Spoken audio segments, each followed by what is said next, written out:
Okay, so we're gonna rehash where I started. So, as I said, my heritage is very important to me. All three parts.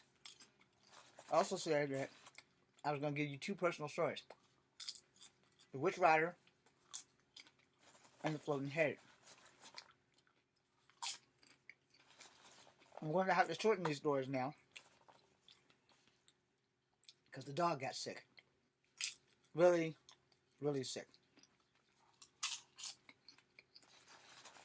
Oh,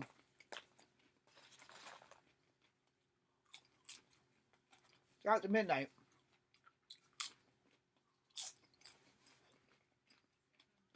I'm gonna let it all hang down. So here we go.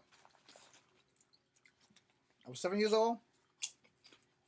I learned that spirits do exist. Okay. So I want to go on the record that blood paralysis is not a thing.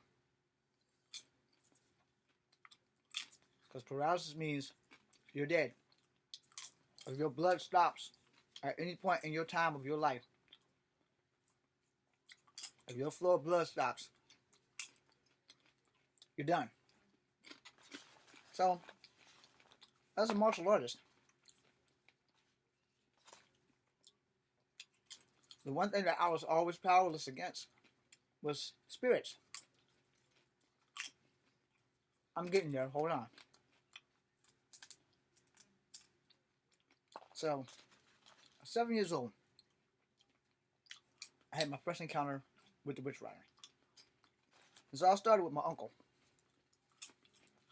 Because me being a nosy kid in adult business, and for once not getting my ass whooped. They were talking about the thing that rides you in your sleep. And here I am, little Mr. Nosy, giggling, laughing my ass off. And mind you, at the time, I wasn't believing in God. I was believing in not getting my ass beat. So, basically, when I went to church, I was going to church in fear. Okay? Not for the love of our Lord, but fear of my grandmother's ass whooping that she's going to throw me if I didn't go. Which is neither here or there. But if we inherited this shit, I inherited it from her side, well, both sides. So, what a lot of people don't understand is that people of color are very close to mystics. And if you are a descendant of a mystic, you know exactly what I'm talking about. So the witch rider. This some bitch plagued me for the bulk of my life until I was 15. Now, there have been other incidences, but from 7 to 15, it went from bi-weekly to sometimes daily, depending on the year, sometimes monthly. And this some bitch got me a lot. A whole lot. Until I was 15 years old. And when I was 15 years old, I was at my dad's house in Smithville. And my dad said that the damn thing got him. I kept making fun of him. As a grown ass man sleep with the lights on. I learned the next day that there was some shit behind this damn thing. And the supernatural forces, they do exist. I'm not making this shit up. You can't write this shit. That shit exists. Alright? So, the night before that it got me, I made fun of my dad.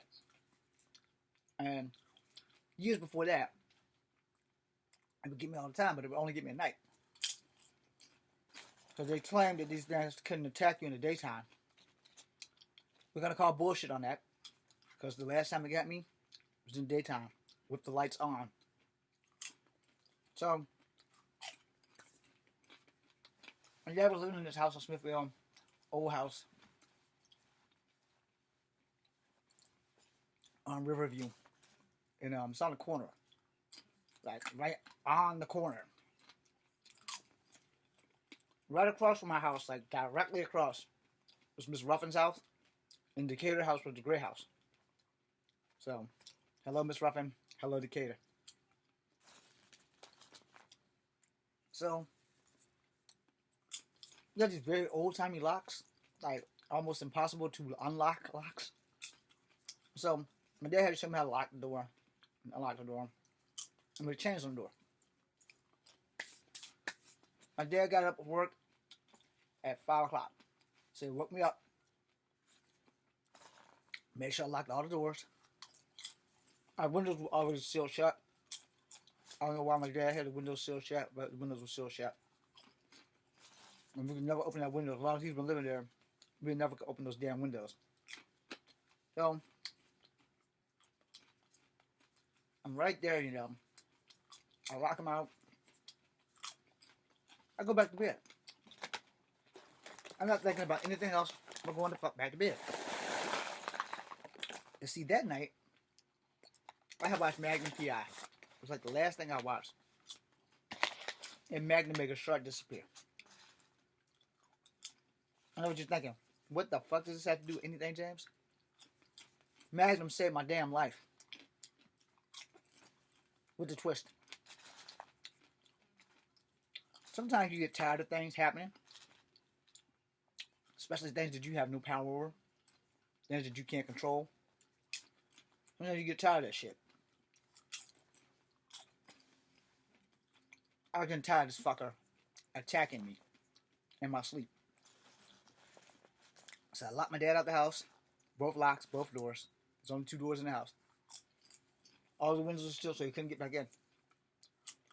But at first, that's what I thought it was. I really playing a joke on me, getting even. And my face is under the cover. My body's under the cover. And it's like really, really long cover. Like longer than this shit right there. But it was netted like this. And I thought my dad came back in the house somehow. Knowing that I locked him out. When that dawned on me, that's when shit got real. So, I'm laying on my side. Because he never really attacked me that much when I was on my side. He only attacked me mostly when I was on my back or my stomach. And this thing got me. It was holding me down by my neck. And I couldn't move. And I could feel the bed as it sat on the bed. I said, okay, Dad. I'm sorry. I didn't mean to laugh at you because you're a grown-ass man and you're scared of the dark. I'm really sorry. And the grip kept getting tighter and tighter. I was like, oh, hell no. Then it dawned on me. The key to get in this house is in my room, on the drawer, next to the TV. That ain't my dad. And I said, oh, shit. This thing got me. And it got me in this killer grip. I'm thinking to myself, how the fuck does this thing keep getting me? I said, okay, calm down, James. So I'm calm, but I'm scared at the same time. And this thing had, increased its grip. Which means I'm losing air. So I said, okay. Magnum made the shark disappear. But I've had enough of this fucker. I'm going to catch it. So, I got the cover in this hand and just draped off. And I'm telling this thing, I'm going to count to 3. And I'm going to beat your ass. And I said 1. And I skipped 2 and said 3. And I tucked the rest of the cover around us. And we're fighting under the cover a little bit. And I touched it. But when I got out of the cover, it wasn't there. No one was there. I looked all around the house. Doors were still locked. I left the key on the thing to make sure. I ran all over the place. Took the flashlight under the beds, everything. No one's in the house but me and the goldfish. I'm like, what the fuck? But before I did that, the last thing I said to it was, I know your secret. If you can touch us, we can touch you. It hasn't come back since. In fact, I'm still waiting for that motherfucker to come back. Because I want to prove that it exists. And the thing about spirits is, they don't know what I know. And now that I know that, I haven't had any problems with any paranormal stuff. Now, prior to that attack, a year or two before that, yeah, 2 years before that, I was 13 years old. And the first time I saw this thing, and to this day I still don't know what the fuck it is.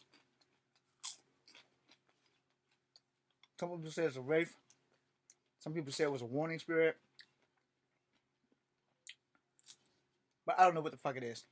I know it comes to me in a floating head. A floating head that looks just like me. But no facial structure. So, one night my friend and I know it's gonna twist this up a little bit. But sometimes you can't scare yourself. Except the problem was, we were scared. We were dreadfully scared. But we weren't so scared that it affected our day to day.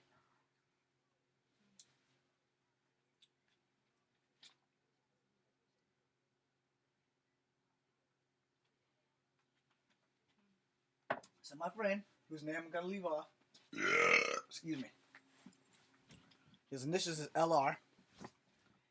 He went to use the bathroom, and I'm laying in my bed. We spent the night, and the floating head appeared. It popped its head around the corner, like in my room, like did some shit like that, and then it disappeared. And I was like, "What the fuck was that?" Now, mind you, we scared ourselves so bad that we put garlic all around the house because we were reading shit on vampires, but we weren't prepared for no fucking floating head. And so it went to go see Lloyd while he was in, oh Lord, sorry Lloyd. It went to go see him while he was in the bathroom. He screamed. It came back to me. I screamed. It went back to him. He screamed again. Came back to me. I screamed again.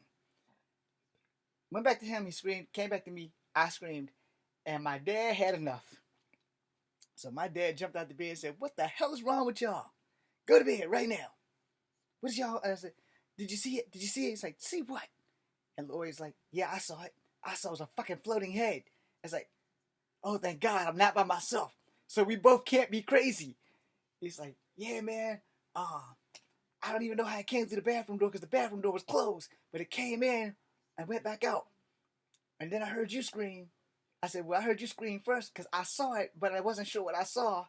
And then I heard you scream, and then it came back, so I screamed. And then you screamed, and then I screamed, and then you screamed, and I screamed." And my dad said, "What the hell are y'all seeing?" I said, "It's a goddamn floating head, man. It's a floating head. I'm scared." So we made it through the night. And the next day, I fell off a hill because we were playing G.I. Joe without the action figures. He was Falcon, one of my favorites. We had paper berets. So I had to be Flint. I'd much rather have been Falcon, but that's because Jinx is one of my favorite G.I. Joes and they have a relationship in the movie. So I was like, okay, damn it, I'll be Flint.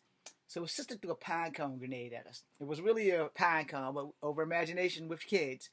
So I shoved him out the way. And I hollered, "Grenade!" And so I slipped and I fell. And their house was like way over here, but they had a hill that we weren't supposed to be playing on, which that's why when parents tell you not to do something, you should probably not do it. Defiant as ever and guilty. So we're playing on a hill, and it's like a straight slope, and then it cuts under, and there's a pier there. Because Lloyd and I would fish from the pier. I already revealed your name, buddy, so I'm just going to go ahead. I'm not going to give them your last name. But anyway, so his grandmother, Miss Ruffin, told us, if y'all going to play there, y'all need to be careful. But we didn't take that warning, and we should have took that warning. Well, I fell, and I completely missed the pier. I landed in the ground. There's a big imprint of my body in the ground, face first. I hit my head on a rock that was gashed, and my arm hit the pier that was gashed. And my $2 watch from Family Dollar was the only thing that came out without a scratch, and it kept working. And then the funny part was that Lloyd said, "Damn, that was awesome. Are you okay?" I looked up and was like, I got mud like all on this side. This side of my face didn't hit because when I hit my arm, I clearly turned my head, and this part of my face hit a rock, and I was sunk into the ground. So clearly, I wasn't okay. But we're kids, like 13 and stuff. So I get up, and you know how your foot feels when you're asleep. Well, that's how my whole body felt. So nothing was broken. By the grace of God, nothing was broken. But I totally missed the pier when I fell because it goes like this, and it's a scoop down. And then there's a pier like right next to the big trees. Somehow I fell between the tree over this side and the pier and the other tree, and I hit the goddamn ground hard. So it's like, damn. So I shook it off. I'm covered in mud. And he said, "You okay?" I said, "Yeah, man, I think I'm done for the day. I'm going home." So I went home, and my dad's like, "What the fuck happened to you?" I fell off the thing. He said, "You fell off the what?" I was like, "I fell off the thing. I don't know what it was I fell off, but I know I fell." He said, "How are you covered in so much mud?" "I fell by the creek." It's like, "Oh, boy, okay. Glad you're not dead." So go in the house and take a shower. I come back out like about an hour or two later. I still got a big goose egg on my head. And me and Lloyd are tripping about that shit. And I was like, "Man, you think this happened because of that damn floating head thing? And did you tell your mom?" He said, "Shh. We do not tell my mom about floating heads, especially when I came over to your house with the Dracula book from hell. It had all the Draculas, the monsters, and all the other stuff in it. And we read that shit, and that's how we got scared, and that's why we garlicked the whole damn house. But the floating head wasn't afraid of garlic. So I didn't pay any attention to that anymore until I started working at Kegler's. And when I was working at Kegler's, I kept seeing the floating head for like weeks. Like weeks. That damn thing would just keep popping up, popping up. And I could tell my friends, but I couldn't tell other people because I didn't want to get like put in a straight jacket and a white coat. So I would tell my friends, it's like, "Man, I think I could see spirits or some shit, man." He's like, "You probably can. You are part Native American." I said, "What the fuck does that have to do with anything?" It has everything to do with it because a lot of Native Americans have second sight. That's why my family, certain members of us, can see shit that we're not supposed to see. I usually just put that shit in the back of my head and don't pay attention to that shit unless it's like a phenomenon like the fucking floating head was. Well, the floating head happened and the glass broke and I cut my thumb. So Dr. Kenny had to stitch my thumb back together and put through there so I could go through therapy. A few years later, I was working at Mary Steaks. The floating head visited me twice. Twice. And twice I was hurt on the job. The first time I was hurt on the job, I cut my middle finger. And the floating head had visited me that day. And I cut my middle finger. I had to go to prompt care. They fixed me up, stitched me up. Good to go. And it's the same two fingers, by the way, that got bit by the fucking horse. Okay. So the second time that it visited me at Murray Steaks, I got buried in fish. Like a fuck ton of boxes of fish. Lots and lots of fucking fish. And I was in the walk-in for 30 minutes on the cold floor with one shoe sticking out, and I couldn't get the boxes of fish out because I had been knocked silly. So I kept seeing the damn thing. I was like, "I'm not seeing that. I'm not seeing that." Not knowing that like 2 weeks before, I almost cut off my middle finger. So yeah. So I was like, "I'm not seeing it. I'm not seeing it." And I just ignored the damn thing. Just like before, when I cut my middle finger, I ignored the damn thing. Just like before, when I cut off my thumb a little bit in Kegler's, I ignored the damn thing. This time I ignored it, and it hasn't been back since this time. But whenever I get that feeling, that means this thing's been trying to save me. The floating head's been trying to save me. That's basically all that was. So I went into the walk-in, and I didn't think about it. And the lady said, "You're gonna do inventory.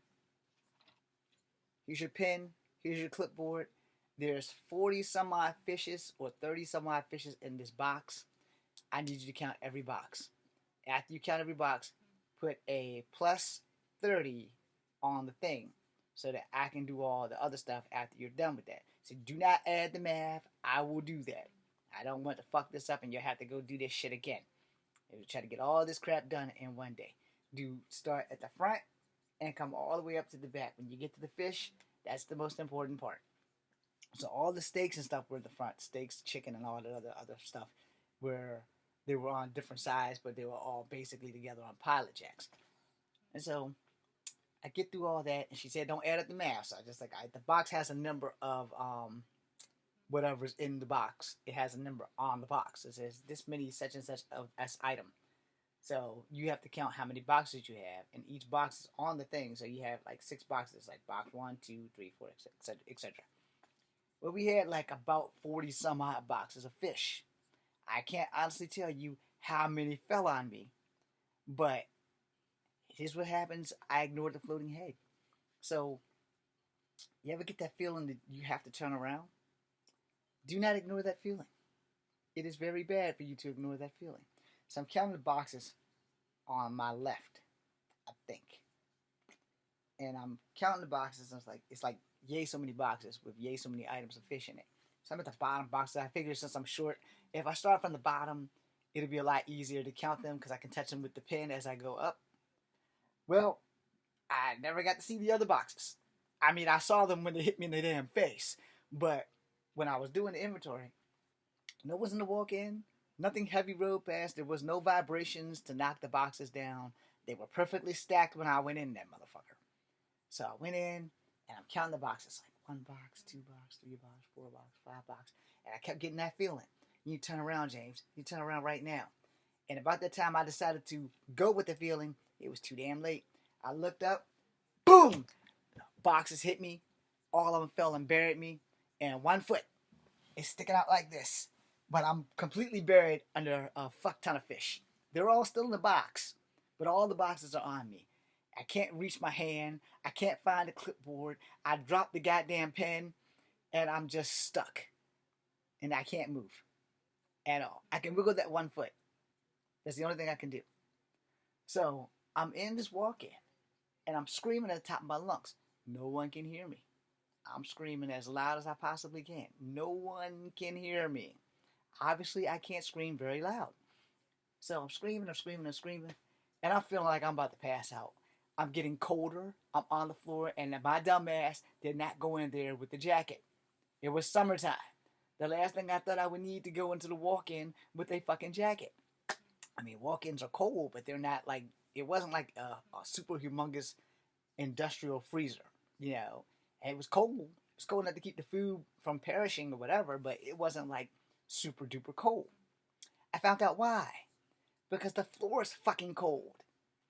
So I'm on the floor, I can't move, and I'm like, Lord, this is not how I'm supposed to die. I'm 23 years old, and I am buried by fish. The one food that I can't stand, I'm fucking buried by fish. Why, God? Why? Now I'm sitting here and I'm praying and I'm thinking, it's like, damn, I didn't get to do this. I didn't get to do that. Well, I graduated high school. Is this all there is for me? You know, I'm just like, things are just going through your head, and I'm just buried with boxes of fish, and I'm just thinking, they're not gonna find me. They're not gonna find me. They're never gonna find me. I'm just gonna be a fucking dead mixed popsicle laid up with a box of fish. Headlines are gonna say, Murphy Steaks employer, or employee rather, knocked unconscious and died in walk-in, buried by fish. I could smell the headlines now. And I'm trying to keep calm. Yeah, it's like I'm trying to keep calm. Then I started getting sleepy. So then I'm like, damn, I'm going to die because I can't breathe. I done froze to death. And I'm buried by fish.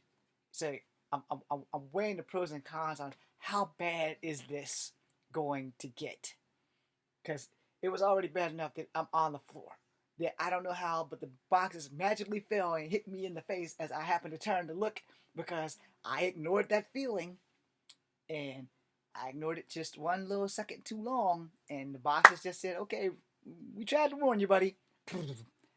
So I'm laid on my back. I'm on the floor, no jacket, in a short sleeve shirt, by the way, a short sleeves Murray's red shirt with a little Murray guy on there, and I'm looking at him and I'm like, this is about the time this guy should probably start talking to me just to keep me alive. But that wasn't happening. If anything, Murray was probably laughing. Murray sticks. So I'm sitting there and I'm sitting there. I'm like, oh my God, what damn time is it? I can't move my arm so I can't see my watch. I can't move this arm because this arm's like pent up here and this arm's pent over here, and then there's just boxes everywhere. I couldn't move anything. I could wiggle my foot that was still out. So finally, Chris, the guy who works with me, not the CLS that you know, this is a whole different Chris. Him and his brother Reg are my friends. Well, Reg just passed, but that was before I knew they was brothers. So Chris comes in there, and his first expression is, not "Oh my God, are you okay?" His first expression was, and I'm like, "Please tell me you're a real person." "Yeah, are you okay?" "Hell no, I'm buried in fish and I can't move." And like, all right, I'm gonna get somebody else and we're gonna help you get out. I said, "You need to start helping me now." I said, "God only knows how long I've been here. That's why we're in here, because you've been here for a half hour. It don't take that long to count some fucking boxes." I said, "Yeah, you can see all these damn boxes on top of me, right? How did that happen?" I said, "How the fuck would I know? I was counting boxes. Next thing I know, they was beating my ass." So he got the manager in there. I think, what the hell was her name? It started with a J. And then her and Sally came in. And the fat kid, the fat black kid, he was still outside working because he was an irresponsible douchebag. But they dug me out. No, it took them a hot minute, but they dug me out. It's like, "Why didn't you call for help?" I said, "Well, one, I was calling for help. I know I screamed for help for a good 5 minutes before it started to dawn on me that I'm not breathing right." It's like the air was just seeping out of me a lot faster than it should be. And I couldn't get more air in if I'm steadily hollering, so I decided that it would be best if I just calm down and try to take slow breaths. So when they finally got me out, they checked me over. It's like, "Are you hurt?" It's like, "Only my pride, I really want to go home now." She's like, "Yeah, you should probably take the rest of the damn day off."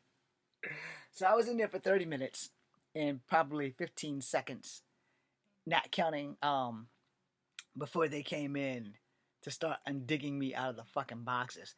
So once they got me out, I say I probably was in there a good total of 45 minutes. Once they got me completely out, they walked me outside and said, "You probably cold as hell, ain't you?" I said, "Yes, I am." They said, "Go stand outside." And then it got down to, "How do you feel?" And I was like, "Yeah, I think I want to go home." And the lady said, "You should take the rest of the day off." I said, "Well, I need to get paid." She said, "Oh, you'll get paid when Friday comes. Don't worry. You're going to get paid." I said, I think the clipboard's under one of the pilots." It's like, "You want to tell me how that happened?" And I said, "Ma'am, there's 8 million ways of how something can happen, and I don't have a clue on which one would be the fucking truth. I just know I was counting one stack of boxes, and instead of moving out the way because my instincts told me to move, I just stayed there. And next thing I know, boxes from everywhere, in every direction, was crumbling on top of me. And since I was the shortest guy working there, because I'm like 5'3", everybody else is like 5'7" or better. Even the manager, who was a female, she was like 5'5". And then Sally was a good 5'7", 5'8". And Chris, he was just south of 6 feet. So he was like 5'11". And then the fat kid, he was about 5'8" to 5'11". So the five of us worked there damn near every day. And it just got bad. And the manager, her name was Sharon, by the way. Hello, Sharon. And hello, Sally. And Chris. Hello, fat kid, whose name I can't remember because I wanted to kill him. But anyway, I just thought you guys would like to know this spiritual shit does exist. And you can touch them. This is Kung Fu Havoc number 2. Be seeing you. Thanks for watching.